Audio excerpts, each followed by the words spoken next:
everyone, and welcome to Gulf Coast State College and the League of Women Voters General Election Forum. As a civic organization, the League of Women Voters is proud of our 100-year tradition of making sure that citizens participate in democracy. Our motto is to empower voters and defend democracy. And these days, democracy appears to be in peril. And so we are concerned that we get people to participate. And one of the best ways that we believe that people will participate is by having good information and being able to evaluate candidates, making sure that we give candidates our support that have worked for it and that are willing to come and present themselves and their issues, their positions. And the unique thing about our forum this evening is that we have only one party represented. And although it's just one party, we only have one candidate. Of the two races that are currently running here for the state of Ohio, the two that are relevant to our local community. Obviously, we have an important statewide race this year. This is a very critical midterm election. Unlike previous times, midterm elections often are not as consequential, and it's very often difficult to get participation during our midterm elections. This particular midterm has implications that are as important as the last general election. And so part of the unique situation that we find ourselves in at this particular time is that the hyper-partisanship of what is going on within our electorate has deemed here in Florida the League of Women Voters to be adversaries. Politically, our organization has stood tall and stood proudly for the majority interest of women. Those issues are inclusion, they are diversity, equity. We certainly stand strong for women's rights, women's freedoms, and because the League has taken a very open and very vocal position, even to the point of filing lawsuits on the state level where we see that there are injustices in our lawmaking, in our law enforcing, and in our law interpreting. The League is proud to have been at the forefront of pushing back. And so our position in recent years has made us directly in opposition of one political party and therefore identified as being solely of another political party. And we find it unfortunate and very disappointing that our identity as a 100-year-old organization that's worked to empower voters is limited to being identified by partisanship or by a political party label, because we feel that the issues that are important for us as an organization are not partisan. In these unique circumstances where we find ourselves today, it's unfortunate that we are unable to get what we've typically had, which is a fair, accessible process for all of the candidates to be able to present themselves. So this is the first time that the League of Women Voters has been in this position where we have a party that has said they don't choose to participate with our process. We are proud that we have maintained the respectability of what we've done over many years to where we are now unpleasantly surprised by the current situation. But we are happy to have the candidate that we do have this evening, Dr. Carolyn Zonia. To just also give you a little more information about the League, because we are a national organization, the one office, which was Congressman Al Lawson and Congressman Neil Dunn, is something that our National League has a policy of wherever there are candidates for office for a national position, that there not be an empty seat forum where we would only present one candidate. So Mr. Lawson was willing to appear here with us today, but was instructed not just from us, but was notified from our state organization that we were confirmed to follow our national organization's policy and that we would continue to try to maintain our identity as a nonpartisan organization by not having only one candidate for a race. Now, as it turns out here, as I said, Mr. Lawson, who was in Tallahassee, was willing to come, but the circumstances and the logistics and the directives and the confusion and all that made it such that he was not able to, but is going to appear next week. There's a WMBB forum, and we will share the details about that with you. But generally, we find that candidates are have opportunities for several opportunities, public opportunities, I would say, to address the citizens. But in this case, we are not aware of other opportunities here in Bay County during this election season where we have both candidates in those offices to appear. In the case of Mr. Trumbull, and again, our candidates were all invited at the same time, which was July. The end of July, we sent invitations to the candidates that are, now we did not expect that we would invite statewide candidates, but we knew that we would invite our state Senate candidates and our U.S. congressmen, and that was the feature and the focus of our invitation for this evening. But again, the fact that the Republicans did not respond to any of our inquiries until September, in mid-September, is when we were informed that they would not participate. We were told there were either schedule conflicts or that they were just unable to attend. And so, again, we're disappointed that we could not be deemed worthy of their time to present themselves here this evening. But we did not want to disadvantage our candidate that is here in our area and is worthy of having an audience with public and able to answer questions.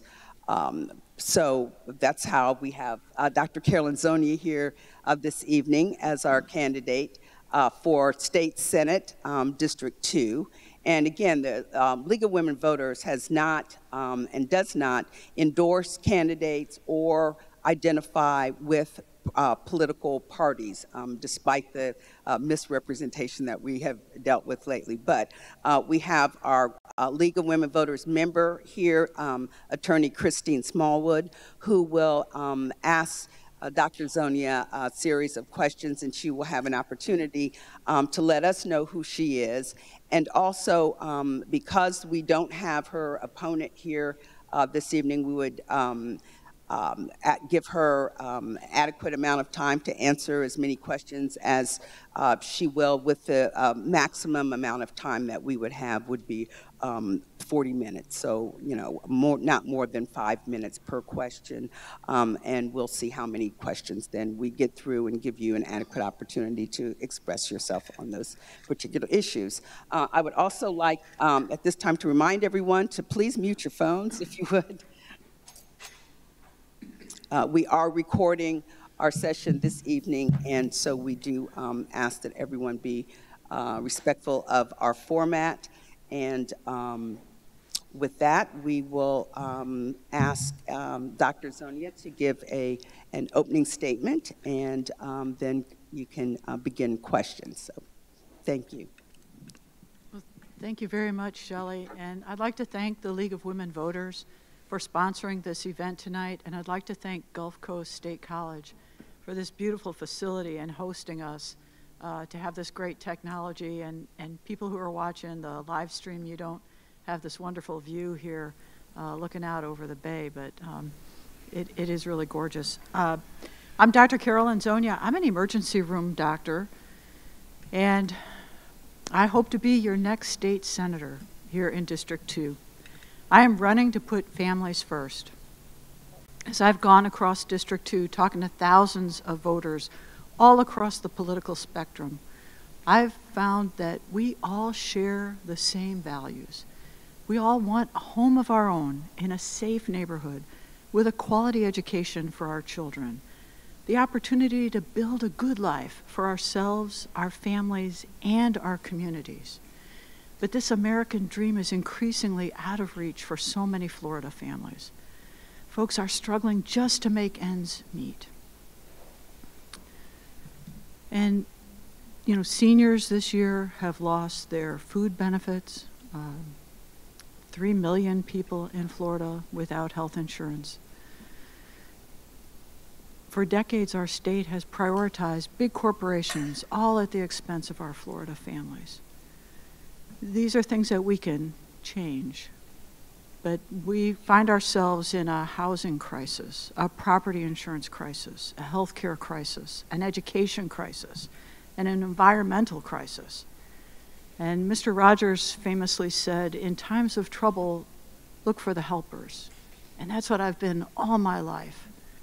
I've done a lot of volunteer work and working in the emergency department, working on the front lines. I see how people are struggling. And this is what brought me to want to run for state senate, because I think that we deserve better. I know that we can do better. And I think that you'll see tonight through the Q&A that I have solutions and not excuses. So I'm looking forward to this event. And again, thank you all for coming out tonight. Thank you, Dr. Zonia. It's my privilege, obviously, and pleasure to ask you some questions so that you can educate us about what your intentions are if elected as our representative. And I listened intently to what you said and everything that you shared with us in your opening statement. I believe I may have a question for so that you can explain further and expand. But I will ask you this, since it is just you and this is not the normal course, I will give you opportunities that are normally not available to candidates, and I guess it's more of a matter of how deeply you want to discuss certain things. We can keep it to a 2-minute response, and that'll allow me to cover more areas, or if you want to get a little deeper into things, we could split up that 40 minutes in a different manner and keep it down to about maybe 6 or 7 questions. What's your preference? Fire away. All righty, let's do it, sister. All righty, well, you touched on healthcare, you touched on education, you touched on a lot of topics. Let's jump into affordable housing. There's been a critical shortage of affordable housing throughout Florida, and we saw inflation numbers come out this morning that show that one of the biggest driving forces of inflation is people not being able to finance something because of, you got to put down 20%, and obviously with the interest rate going up. And then, of course, as a renter, rentals have gone up about 30%. What measures do you support to address the affordable housing crisis we're dealing with in our state? Well, thank you for that question, Christine. I think there's a lot of factors at play here and a lot of ways that we have to attack this. First of all is our property insurance crisis. I talked about this in another forum this week, that the high cost of property insurance is being passed along by landlords to tenants. And I learned that there's 32,000 apartments across District 2. And all of those rates are going up. So we've got to attack the property insurance crisis so that we can try and keep the costs down. Now, in the Orlando area, they're looking at price controls or rent freezes to try and address the expensive housing. And we can learn best practices, right? That's one of the things that I think I will bring that's different than I think most legislators is I'll use the universities to come up with white papers for what would be a good practice, or network with other states to find out what are they doing to deal with this. So we don't have to recreate the wheel. We can look for experts to consult or collaborate with so that we can address this problem. I sit on the Affordable Housing Committee in Walton County, where I live. I know that there are to try and encourage the growth, the building of affordable housing, but especially in my county, and I would imagine this is true around the state, what we found with the census is that only about half of the homes in my county are actually for residents. More and more, especially new construction, is going to, short-term rental, vacation rental by owner, Airbnb, whatever you call it. We've got to find a way to control that, because families can't find housing because it's not available for long-term rental. So that's another thing that we need to attack. And those are some of the things that I would do to fix the affordable housing problem that we have. And we can address this if we put families first. If we ask what's best for families, we will be able to find a solution for this. We've got to move away from prioritizing big corporations at the expense of our families. Thank you for your response. Okay, let's see. You touched on two subjects that kind of tie into this last question that you enlightened us on your opinions. We just recently, obviously everybody knows, had a hurricane that came through our state, and I don't know if anybody else in this building had a little bit of PTSD when we saw that coming up without any sort of, but as an attorney, I can tell you that as disasters happen, the insurance market shrinks. So what are your opinions, ideas, proposals on what the state of Florida should be doing to stabilize the insurance marketplace? Christine, thank you so much for asking that question, because that is something that I've looked at. 10 months after Hurricane Michael came through our area, there were still over 20,000 open claims just in Panama City. And 2 events were held, just 2, in August of 2019, called insurance fairs, I think is what they were called, where claimants who had damages could come and negotiate face-to-face with their insurance agency. And so many claims were closed and settled on the spot. Checks were written right then and there. This is what I would want to institute in Florida to try and fix this problem. I don't know how many of you realize this. Florida has less than 10% of all claims made nationally, but over 70% of all claims that are litigated nationally. I do know this. Unfortunately, yes. Once the issue goes to the court, it becomes more arduous and more costly for both sides. And it's not a win-win situation at that point. So my solution would be to try instituting mediation boards where people with an insurance policy who have damages can go in good faith and negotiate face-to-face with their insurance agency, who, if they in good faith want to settle this claim and move on, will have a mediator there and they can negotiate and come to a settlement. Now, it won't prevent them from going to litigation if they feel like they can't get an answer, but let's take a lot of these cases out of the court system. It just slows the process down. It makes it more expensive. So I think, that is one of the creative solutions that I have. And you see that they're not waiting for 10 months after Hurricane Ian. They've already opened these insurance villages or fairs down south to address this issue. So they know it works. So I would do that to start with. Thank you. And this kind of dovetails as well.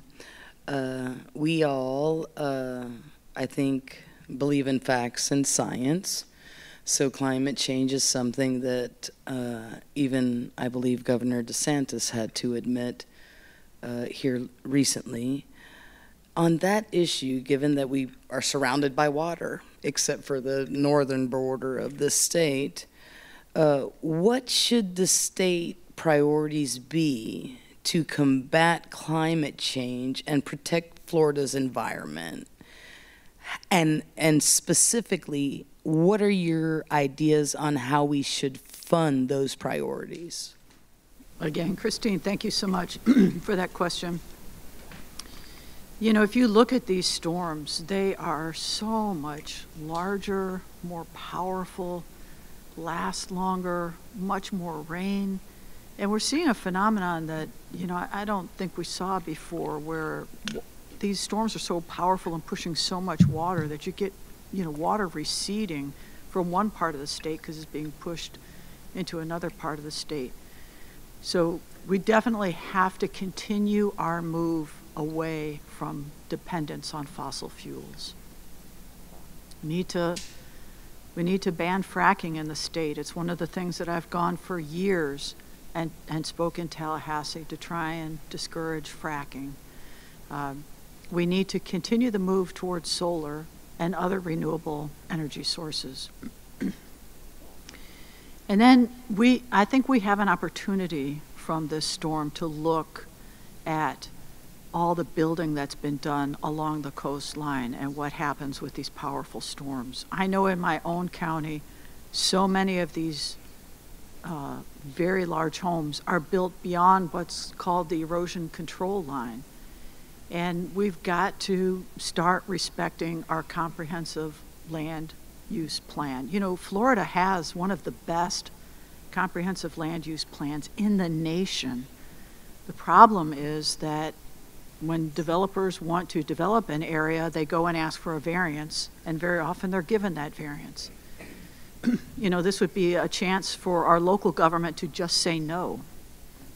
And I think that we've got a chance to look at what happened, not just, you know, Fort Myers and Lee County and other counties that took the direct brunt or hit of the hurricane, but look at what happened in St. Augustine.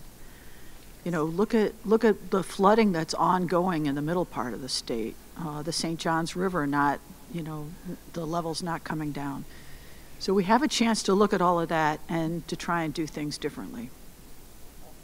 We have a $110 billion budget with a $20 billion surplus in this state. A budget is a moral document. We don't have to raise taxes to do the things that we want to do. We just have to change our priorities. And, you know, I'll get this in now in case we don't have a chance to talk about it later. Last year, this legislature and Governor DeSantis increased your taxes $1 billion. They passed a mandatory internet sales tax, 6% sales tax last year that generated $1 billion of new tax money in 1 year. And what did they spend that on? Did they spend it on hardening the coast? Did they spend it on elevating buildings? Maybe building sidewalks in all of our communities? No, they gave it as a cash kickback directly to big corporations. There are so many examples of that in our budget where we could just change our priorities. We can still be pro-business because being, you know, when families thrive, business and communities prosper. So we can still be a pro-business state. We just don't have to fund business. We don't have to give our public money to big corporations. We can use our public money for the things that we prioritize. I think I better stop. Oh, no. You know, when I was an emergency room doctor, I spoke in very brief, direct terms, and now I'm a politician. I know I can just talk forever, so thank you, Christine. Oh, you're very welcome, and thank you very much for being very thorough in explaining to us what your opinions are. That leads me right back to you indicating that we have to get our priorities straight. I agree. That's what I preach to my child. There's 24 hours. You can get it done if you get your priorities straight. If elected, what would be your 2 top priorities as our representative? Well, I'll tell you, my first piece of legislation will be to take that $1 billion of new tax money that they passed last year and instead divide that over the 40 Senate districts in the state. And that would represent $25 million every year coming to District 2, money that could be spent to improve or develop public transportation. You are very fortunate here in Bay County in the Panama City area that you actually have public transportation, because it doesn't exist anywhere across District 2. And District 2 is 7 counties. So, you know, we can build or improve public transportation. We can get new teachers, increase teaching salaries, make sure teachers have teaching aides and counselors that can help our students. Put those sidewalks in every community that you go to and you talk to people, they want sidewalks so that it's safe for their kids to get back and forth to school. So many things that we could do. I know the biggest issue that people are concerned about is cost of living. And I think that we can, by addressing the property insurance crisis, by addressing the housing crisis, and by expanding health care, we can bring down the high cost of living, because Florida's really gotten to be unaffordable for so many people. Now, we were talking about this before we started. There's over 3 million Floridians who do not have health care insurance. I've got to tell you, as a physician, your health is your first wealth. If you are not healthy, if you are sick, it is very expensive. Medical debt is the leading cause of bankruptcy, and it's the leading cause of homelessness. It's inexcusable for people to not have some kind of safety net health insurance. And for 12 years, we could have done this with one vote in the legislature or the governor signing to put in place the Affordable Care Act in Florida. If we do that, if we accept the Affordable Care Act in Florida, and we expand health care, it will bring $6.6 billion from the federal government to Florida to help fund that.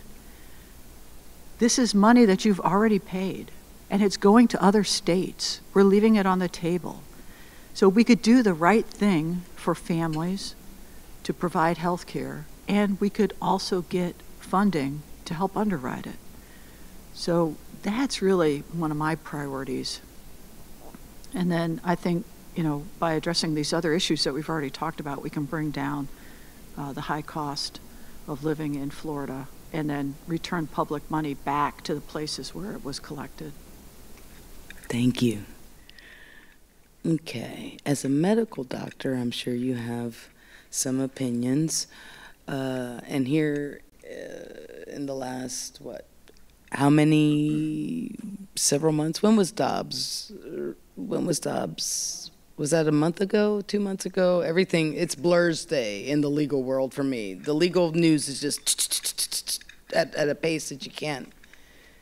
But Dobbs, obviously. I'm going to ask you, do you support the passage of a state law codifying access to contraception and abortion? And if so, please explain why. Or Well, why again, not? Thank you, Christine, for that question. You know, as an emergency physician, I know better than most people. Every pregnancy and every situation is different. And we can't always know all of the factors that go into a woman's decision to end a pregnancy. But no matter how we feel personally about abortion, it's health care. And it should remain a private decision between a woman and her physician. And we are fortunate in Florida that it's actually in our Constitution. A woman's right to privacy is in our Constitution. And thanks to Leander Shaw, who was Supreme Court Justice at the time, it includes the right to abortion. So currently, and that's why we didn't see any trigger laws written in Florida to try and outlaw abortion, is because it's in our Constitution. Christine, I get asked all the time, will I protect the Constitution? And I will. I will protect our state constitution. I will protect our federal constitution. I will vote to codify a woman's right to abortion in the state. You know as an attorney that the battle right now for this is in the states. I think we need federal legislation, but that's going to take more time. And Governor DeSantis has already stated that in November he's holding a special session to try and change our Constitution. And so I will defend women's reproductive rights. I will vote to codify a woman's right to abortion. Thank you, doctor. Let's turn to education. As a parent of a 10-year-old, that's something that stresses me. According to our research, 47% of our local school funding comes from state coffers. 46% comes from local sources like property taxes, special sales taxes, and 7% are federal dollars. What should the state's highest priorities be for funding education? Well, when I'm elected, I'll make sure that we fully fund education, especially public schools. This year we heard a lot of discussion about parent choice. And, you know, I'm a product of public school education, so I'm a big fan. But over 95% of parents choose public education. And so we've got to make sure that we're fully funding public education. And making sure that our teachers have not only all the tools that they need, but all the resources they need so that children can thrive. Teachers need to have more teacher aides. We need to have more counselors in the school. We have a lot of career counselors, but we don't have counselors that can, you know, guidance counselors, counselors that can deal with, you know, some of the thorny issues that kids go through in school. And we need more of those kind of support systems to be in the school. Now, this is one of the areas that I've attended some extra training on. The Ronald Reagan Institute held a week-long summit on education that I attended over the summer. And I also follow a group called the Hunt Institute, which does webinars called Homeroom, where they talk about some of the education challenges right now and some solutions. And again, you know, reaching out and trying to find out what are other states, what are other people doing to address this problem. Missouri created a Blue Ribbon Commission to try and figure out how to deal with some of these issues as far as, you know, filling in the gaps with teachers leaving the profession and trying to make sure that we've, you know, got enough support folks for the teachers to stay in and be successful in the system. And one of the things that they found is that we need to get buy-in from legislators, business leaders, and parents, but they shouldn't be the ones that are leading any of the, you know, changes in education. Educators know how to teach, and they should be leading. We should be supporting. So that's one of the things that I think I will do differently, will be to learn, to ask questions, but be there more to support rather than direct. Thank you, thank you. Okay, I've got a couple of other topics here that I want to cover with you. As a doctor, I'm sure you have some opinions about this as well. The legalization of marijuana. Recreational use of marijuana is legal in 19 states in our union. Here in Florida, only medical marijuana is legal. Would you support legalization in our state, and why or why not?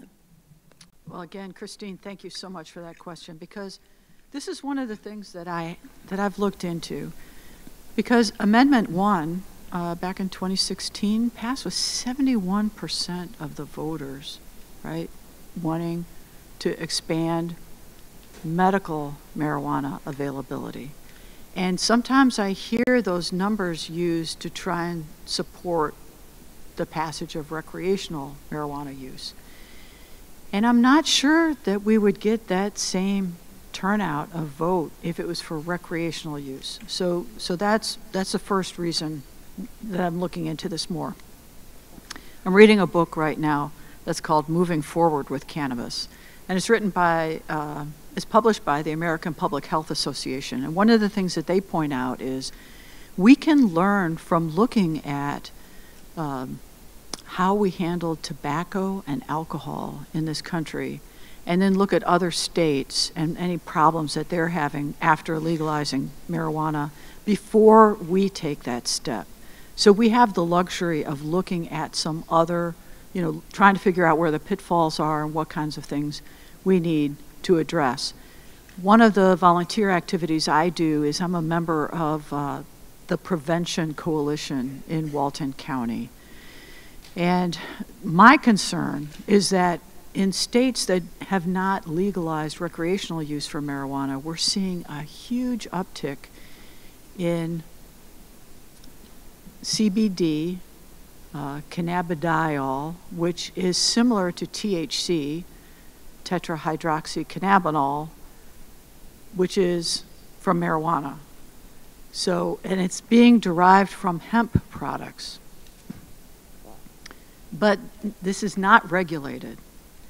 So, you can cook down hemp, basically, and you can get something very similar to THC, to marijuana, from extracting it from hemp. The problem with that is none of these packages have any ingredients on them.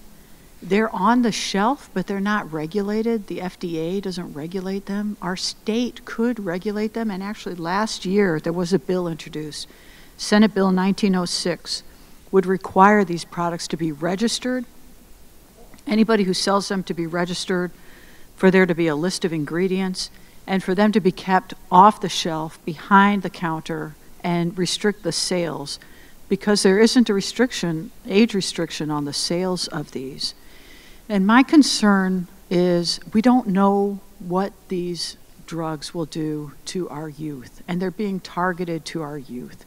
You can go into gas stations, you can go into farmers, little farm stands and things, and see these things. They look like, they actually package them in things that they look like they're commonly known candies or cookies or something like that, and they're called edibles, but you don't really know what's in them. And so I think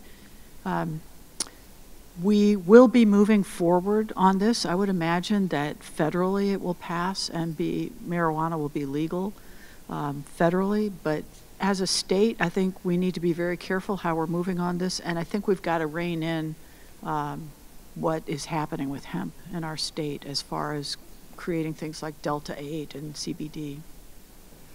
And just to follow up on that question, because President Biden made an announcement recently regarding simple possession of marijuana and the amount of folks that have been unfortunately locked up for a long period of time. As a medical doctor, I'm sure you know much more about this than I do, even though I did prosecute some folks for about 4 years. Do you believe that marijuana, as it's scheduled now, it needs to be reevaluated?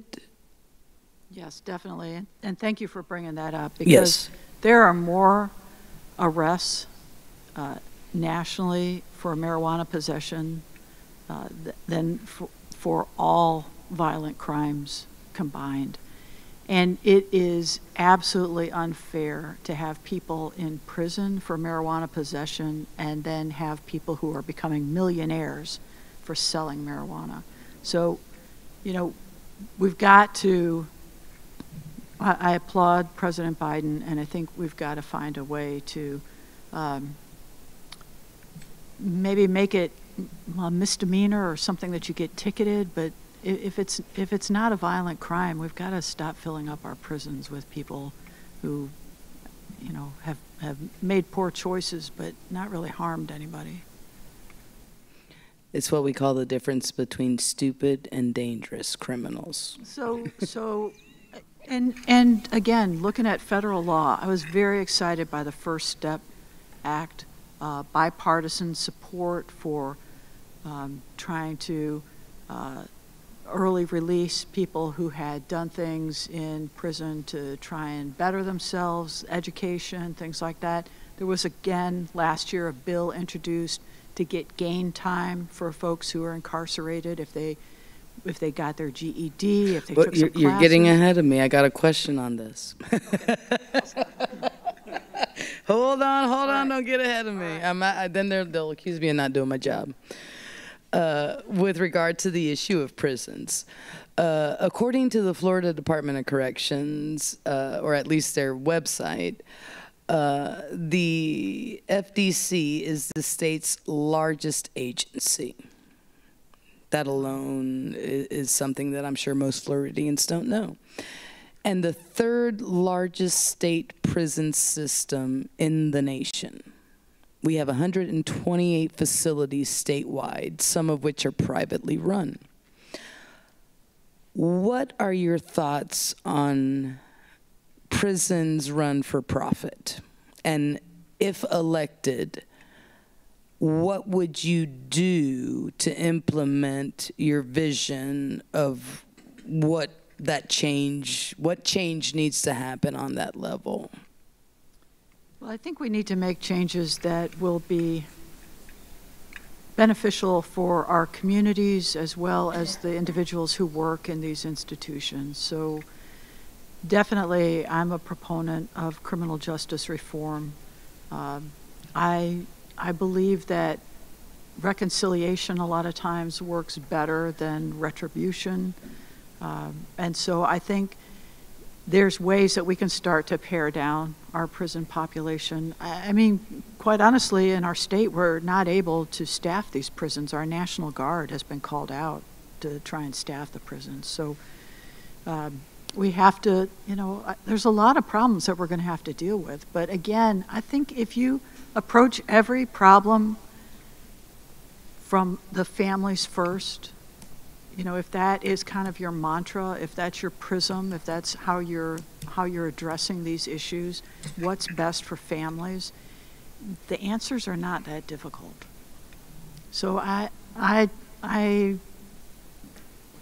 don't think that I know I don't support warehousing people just for profit, and I think sometimes that's what we're doing. Thank you for your response, Doctor. Before we got started, you and I had an opportunity to discuss off record, I guess you could say, some of your concerns with the gaps that exist in healthcare in rural areas. What measures would you support to maximize the delivery of healthcare, to include reproductive health care, but in healthcare in those areas that we know are kind of gaps because of the fact that we can't seem to fund our hospitals? Enlighten us on your thoughts on that and your opinions, please.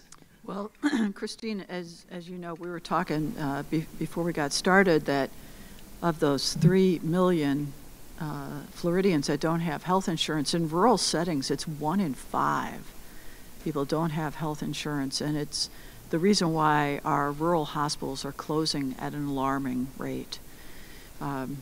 People have worse outcomes when you live in a rural area because you don't have access to that health care. So there's a few things that we can do. Expanding health care, giving everybody a level of insurance so that you can go ahead and see a provider and pay for going to the hospital will help keep these hospitals open. That's going to keep jobs in our communities as well. And there's a tremendous sense of pride in a community when you have your own hospital, because it's neighbors taking care of neighbors. It's not a corporation taking care of you. Right? That's your high school teacher that's coming in that you remember, her teaching you science and you're taking care of her. It's neighbors taking care of neighbors. So we've got to expand that. But there's some other things that we can do, and one of the things that the pandemic opened up for us was telehealth, right? And especially, for some things like mental health, a lot of times people would have to drive long distances or wait a long time to get an appointment with a provider. But with telehealth, we have more opportunities to see people interact, get prescriptions written, and not have to travel to do that. So that's another area that we need to explore and make sure that we're maximizing that. And those are a couple of thoughts of things that we can do to improve healthcare. Now, the hospital of the future is not going to have as many inpatient beds. It's going to be hospital at home. So it's going to be very important that we expand broadband into communities, because hospitals of the future, you're going to go home and somebody's going to deliver your antibiotic for you to take through your IV, once or twice a day. You won't be in the hospital to get that done. But in order to make those things work, we've got to be able to access telemedicine in your home and do charting in your home, so we've got to expand broadband. I agree that the judicial system should equally do that. My clients love that I go by Zoom for 10 minutes and don't have to charge them the travel cost. Yeah. Yes, I agree. All righty, how are we doing on 5 minutes? Okay. Well, let me touch on a subject that I'm sure the opponent that did not show up today would have probably wanted to discuss: the issue of immigration. Reportedly, our state has the nation's 4th largest concentration of illegal immigrants. Although I will tell you, some people confuse Puerto Ricans with illegal immigrants. I'm Puerto Rican. This problem has occurred. The legislature set aside $12 billion for the Florida Department of Transportation to relocate migrants from our state. Obviously, we all know about the recent stunt that's under investigation. That aside, on a serious note, as a serious elected official, how would you balance the issues of immigration with our state's need for immigrant labor? And that, Christine, is the problem right there. Agriculture is our second leading industry in the state. And agriculture depends on migrant workers to come and pick your strawberries, pick your tomatoes, right, for 9 cents a pound, right, citrus. And so that is why, this is an issue for one party to a wedge issue to try and drive, controversy. But they know that the agriculture department is clear to them that, our agricultural industry, farmers are, that's why they don't use E-Verify. That's why E-Verify has never passed in the state, is because they're profiting off of these folks who are coming in to help with the agriculture industry. Now, believe me, all these folks who need construction work done after Hurricane Ian, they're going to be relying on this same pool of talent to come in and fix their roofs and fix, drywall and everything else. So it's a shame that we have all these crises in our state, and I went through them: education, all these other things. We have a crisis of transparency. We have a crisis of honesty. And when you talk privately to some of these candidates, they know the truth, but they'll use these unfortunate people and these unfortunate circumstances because they feel like if you make people angry or afraid, that you can get votes. Well, Doctor, I think that Ms. Clark told me we had about 5 minutes 3 minutes ago, so I am going to allow you to educate us, enlighten us with anything that you want us to understand about your candidacy that I was maybe deficient in asking you. Go ahead, you have the floor. Well, again, thank you so much, Christine. Thanks to the League of Women Voters. Thanks for everybody who joined us tonight for a very enjoyable event. I enjoyed it. I hope you all enjoyed it. You know, there's a saying, people don't care how much you know until they know how much you care. And it's my hope that in this hour, folks have had a chance to maybe see my heart a little bit, because that's the reason why I'm running. I care about people. As I said before, I feel like we deserve better, and I know that we can do better. I will never shrink from public speaking. I will never not show up. I will continue to do all the volunteer work that I do now, because you shouldn't have to leave work or hire a lobbyist in order to talk to me. I want to be in the community, so it's very easy for people to tell me what's going on and what needs to be done and what am I not doing right. And I'm used to people, you know, working in the ER. I'm used to people not being happy with me. I'm not going to be afraid of that and run away from that. You know, we're not all politically connected, but we are all politically affected.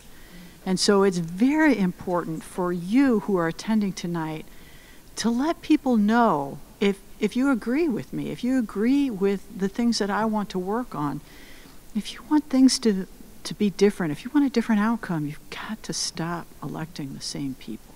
You've got to take a chance and elect somebody new, somebody fresh, who's going to try and work on this. And I'm very proud, and I think you can ask any of my Republican opponents that believe out of this divisiveness. I can work across the aisle. And I think if you ask my opponents, they'll tell you that they believe that they could work with me, and that I'd never name call and not make this, make this a fun campaign, make it something that we can all enjoy. I'm running to put families first. I'll see every issue and legislation through 3 prisms. How does this affect families? Will it improve our physical and mental well-being? And how does it impact the environment? I'm going to expand health care, fully fund education and housing. And we can do this with no tax increase, because we're just going to change our priorities from, instead of prioritizing big corporations, then prioritize families instead. So please, I'm asking for your vote on November 8th, on or before November 8th, and take a couple of voters to the polls with you. Thank you. Thank you so much, Carolyn. Thank you, Doctor. Thank you very much. We really appreciate you being here and sharing with us. We know that it takes a lot to present yourself for public service, and being a candidate is no small task. And we certainly wish that we were better able to get more folks that were willing to make themselves available in this regard. And so we certainly wish you all the best, and look forward to what all we will get out of the next few weeks as we prepare for the upcoming election. As I said earlier, we know that this midterm has implications that are as important as our election from 2 years ago.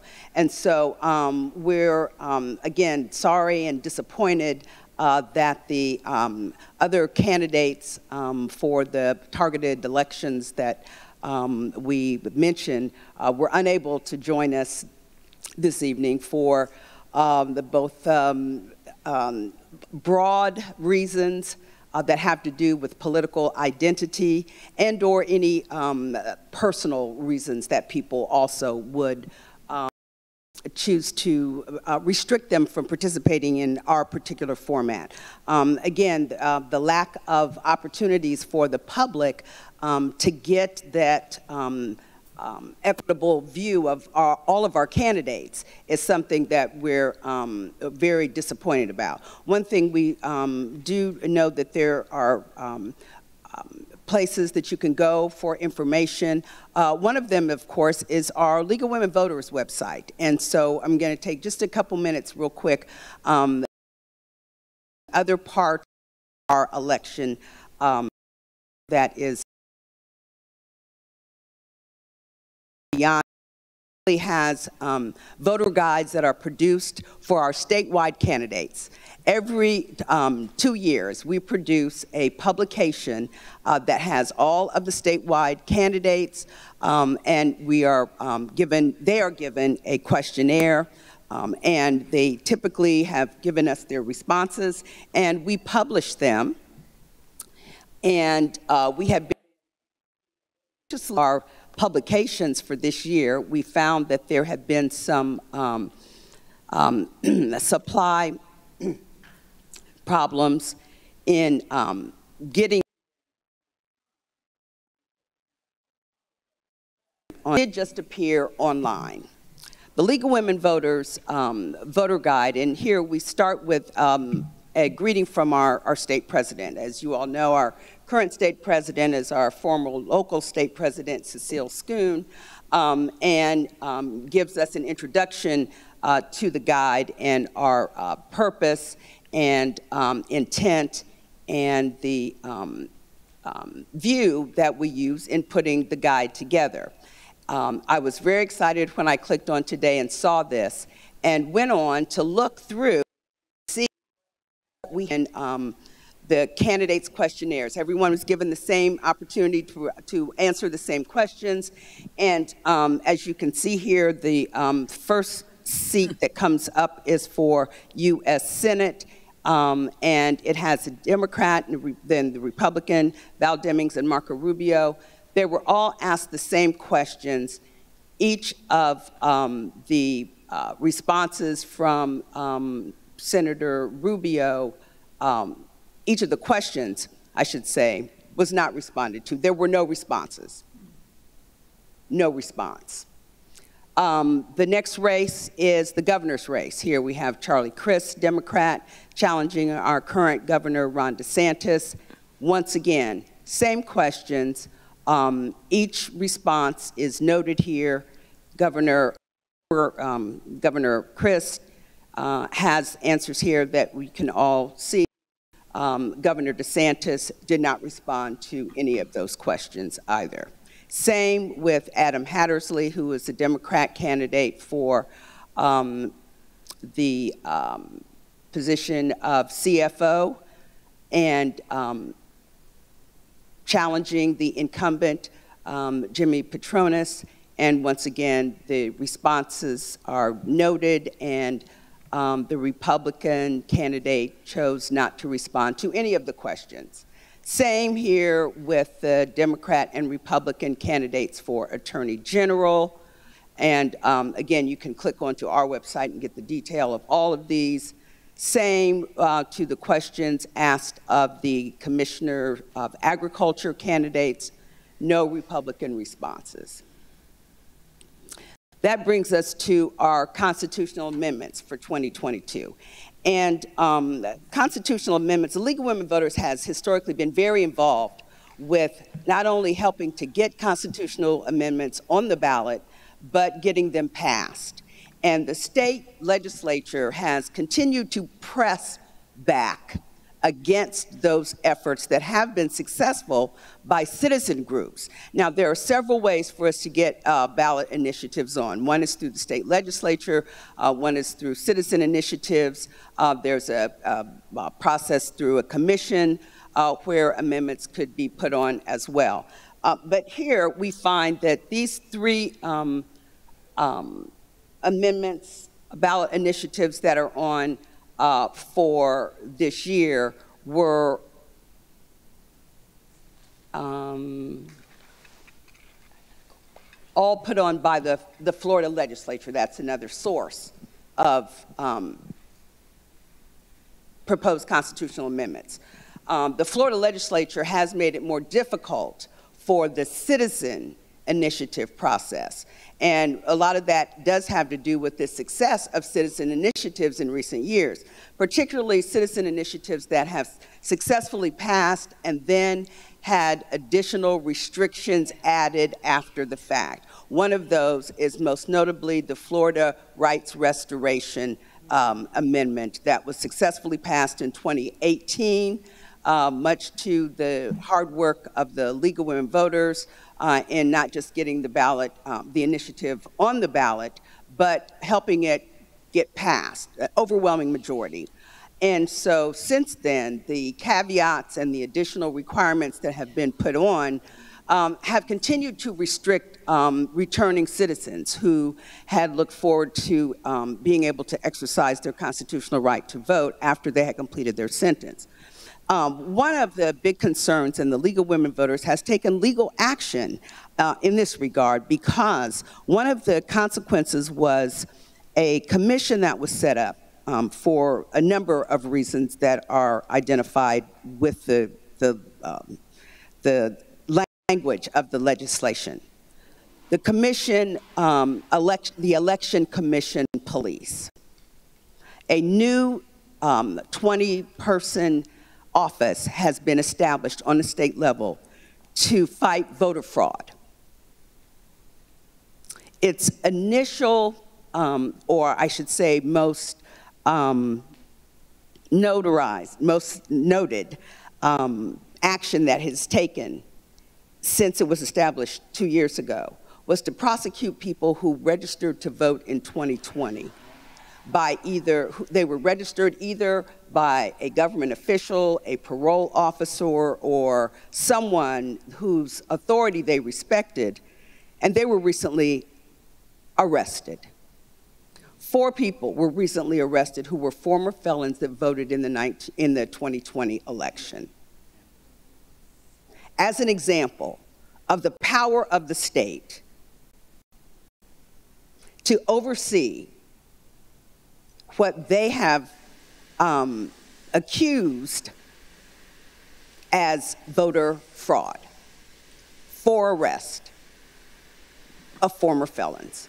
Imagine the humiliation of someone who's a former felon and is told that their rights have been restored and they register to vote, only to later be arrested for having done so. This is a major issue for people of good will and people who believe in fairness and in justice, because this is a stark example of what is wrong with our partisan politics and what it means for the state to push back against the expansion of people's rights. So here this year we have just these 3 amendments, and I'll very quickly just say that the Florida legislature did propose all 3 of these. Amendment 1 has limits on increased property assessment for flood improvements. Now, most of us do believe that this sounds like it's something that should be beneficial. The summary is that many home improvement projects ultimately increase the assessed value of a home, which means the homeowner may pay higher property taxes. The amendment would allow the Florida legislature to pass laws that would make improvements intended to protect homes from flood damages exempt from higher assessments. The amendment is in response to the threat from rising sea levels. So expenditure to mitigate damage from flood is being proposed as not something that would increase the value for tax purposes. A yes vote authorizes the Florida legislature to pass laws that would exempt flood resistance improvements from contributing to increases in property assessments. That means property owners wouldn't pay higher taxes because of those improvements. It would exempt flood-resistant improvements such as elevating structures, filling basements, and waterproofing, as well as improvements to allow for stormwater runoff, waterproofing basements, installing check valves, and so forth. And it would take effect in January 2023. A no vote would maintain the status quo. Now, in this particular amendment, as I said, it sounds like something beneficial, and many people would agree that it should not be to the detriment of a homeowner to make their home more flood resistant in terms of their tax value. The League of Women Voters has no official position on this proposed amendment. Our general belief has been that we don't think that tax measures and funding measures are appropriate to be added into the state constitution. We think that this is the kind of thing that could be dealt with differently than by amending our state constitution. But on the surface, it does appear to have potentially a beneficial impact for homeowners in Florida. Our position on this has to do, again, with, we don't have an official position on this, but generally we've been saying that it's up to the individual to make that determination. We just don't feel that that's the place for it. And so the second one we have a strong opposition to. The State Constitution Revision Commission meets once every 20 years. And when they met just a couple years ago, we were involved in that process. And we found it to be not only a little cumbersome, it seemed to be a little awkward, it seemed not to work as well as we thought it would. However, we also believe that we should not be restricting oversight. We do not believe that we should abolish a commission that has this type of power and authority, because it does only meet once every 20 years.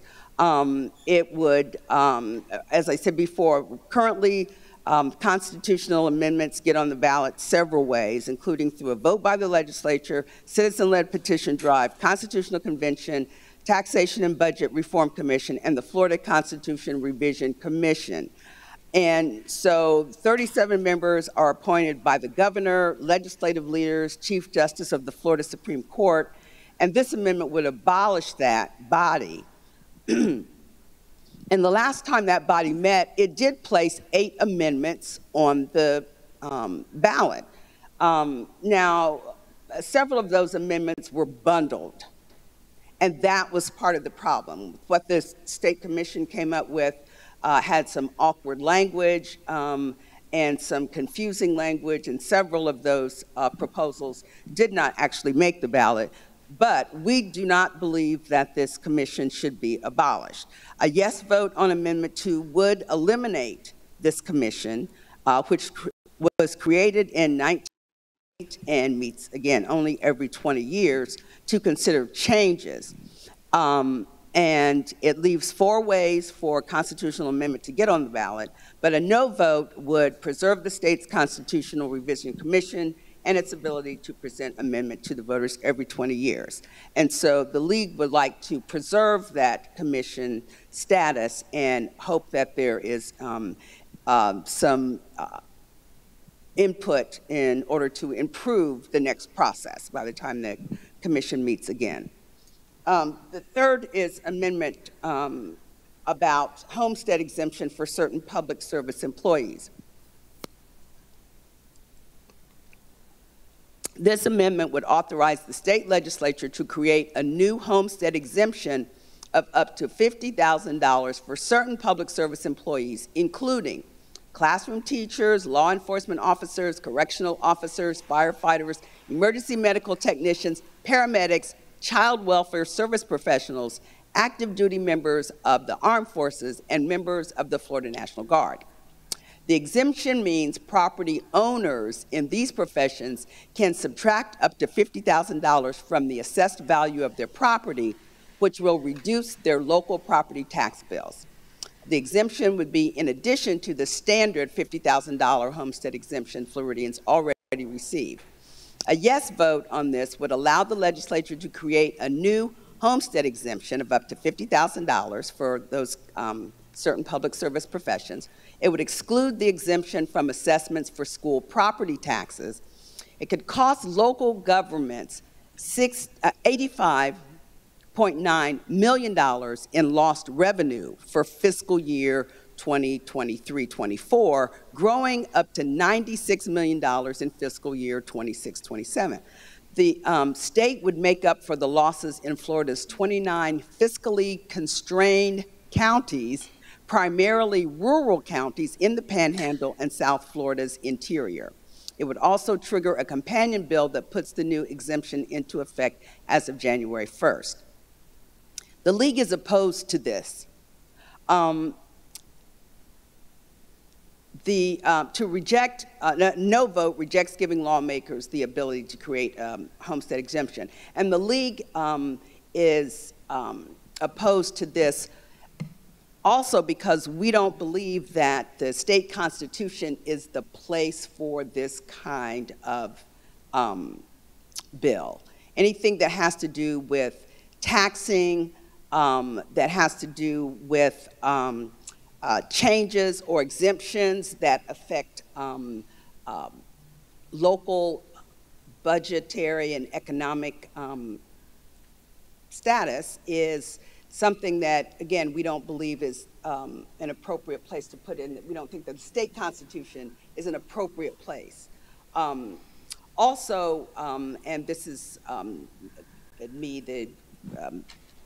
on a personal level, although I would fall into one of those particular categories, the property tax ownership and the variety of the professions that are listed here, on its surface, would appear to be something that would be administratively a logistical issue. When you think about ownership of property connected to jobs or professions, that would seem to be changing in modern times, where you know, I may be a classroom teacher and I own a home here in 1 year, and the next year I'm in a different profession, or I'm in a different job and have transferred ownership of property. So that, again, is something that we don't believe should appropriately be in our state constitution. That while there may be some merits to those particular exemptions, that the risk of the loss of tax values that particularly local governments might have to accommodate, that is beyond what we believe is appropriate for a state constitutional amendment. So the League is opposed to those second two. Also, we have an issue about the redistricting in our state. One of the things that makes us a republic, and oftentimes people, especially lately, for some reason, when we talk about democracy, a number of people have been responding that we're not a democracy, we're a republic.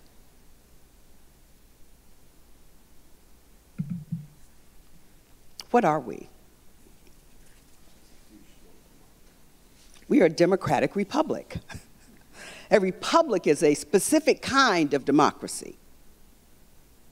Democracy is we the people. A republic is through our representatives. We all have a voice, but we elect people to represent us. And fair representation has become a major issue for us here in the state of Florida. Not just because of the redrawn districts that went from the legislature, a body that is appropriately identified as having that authority, to our governor, who chose not to accept the legislature's recommendations on the district, who then drew his own and then sent back to the legislature, who approved the governor's redrawn districts, which changed boundary lines and effectively eliminated two minority districts in the state of Florida, which is how we have the two candidates that we were unable to highlight this evening in Congressman Dunn and Congressman Lawson. They are both currently congressmen. Only the redrawn district that has them now in the same district has a political advantage to Congressman Dunn. So Congressman Lawson is competing as the challenger when he is, in fact, an incumbent in a district that no longer exists.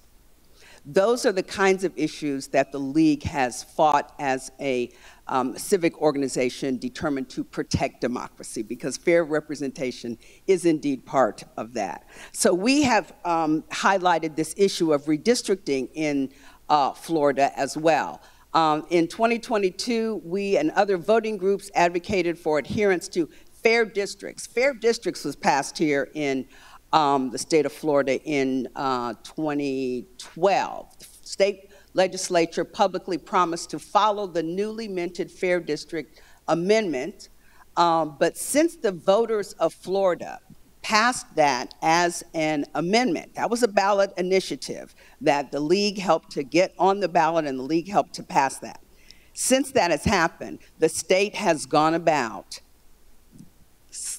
ever so slightly in each cycle, changing the will of the voters when it comes to redrawing of district lines. So that's an issue that this year we are currently having to operate with those lines as they were redrawn, but the league is also involved in litigation on that. Okay, so that's the gist of what's on our ballot this year. Our candidates, our statewide candidates, of course, and because those that are here with us are supporters and are folks that we know are super voters and that are well aware of all the voting, the deadlines, the dates, and so forth. We know that we have early voting that starts on the 24th. Mail-in voting has already started. A number of us have already sent in our ballots. Monday the 24th to Saturday the 5th is early voting. Those hours are 7 to 7. Election day, or as we say, the last day to vote, of course, is on November 8th. Now, one thing also I would like to show you very quickly here, just on the homepage of our Supervisor of Elections.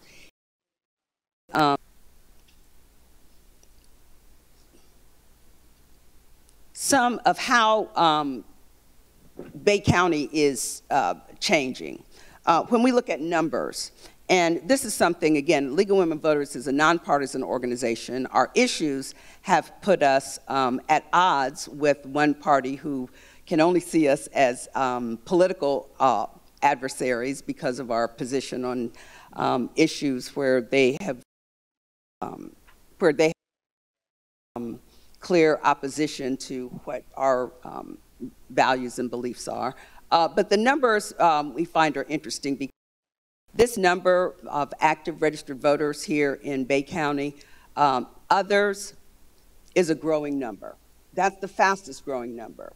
And so because over the years, these numbers have flipped. Some data and slides and so forth we won't go into, but when we talk to young people, especially, we go back and look at the history of partisan politics in not just Bay County, but in our part of the country. And we can also look at national maps when we're getting into the weeds of how political identity has shifted. But especially on today, when I don't know how many of you were viewing the midday hearings on TV. January 6th, we are in a very unique time in our country, and we can see that there are a number of things that are changing. There's lots of people that are upset, there are a lot of people that are fearful, there's a lot of angst, there is a lot of conflict and confusion over who we are. It appears that America is going through an identity crisis. And so we expect and remain hopeful that as things change, we go through difficult times, but they always evolve. And we are being positive and hopeful that on the other side of the struggle, there is improvement. Because as one of my favorite people in history has said, if there is no struggle, there is no progress. And so the great Frederick Douglass gave us some wise words almost 200 years ago about what it means to go through something. And so here, as our, we had a really interesting conversation last night. Our League of Women Voters has social every month, and last night we had a very interesting conversation. We talk philosophy, we talk history, we talk ideologies and ideas about things. It was very enjoyable for me. And one of those things we talked about is perspective and how we maintain our perspective on what it means to be civic warriors.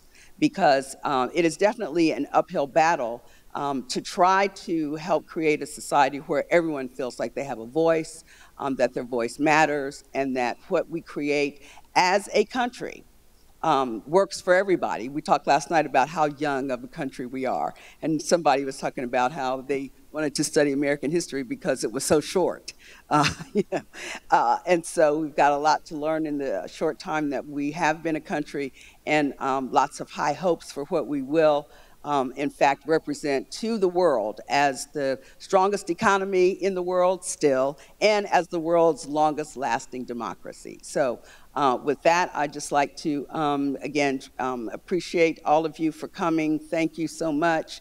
And hope that everyone will go out and speak to all their friends and relatives about what we need to do this November, and to make sure that people have good information and that we can help and support and encourage them so that we can all feel a part of this great democracy. So again, thank you all very much and good night. We hope to be in touch about our upcoming activities.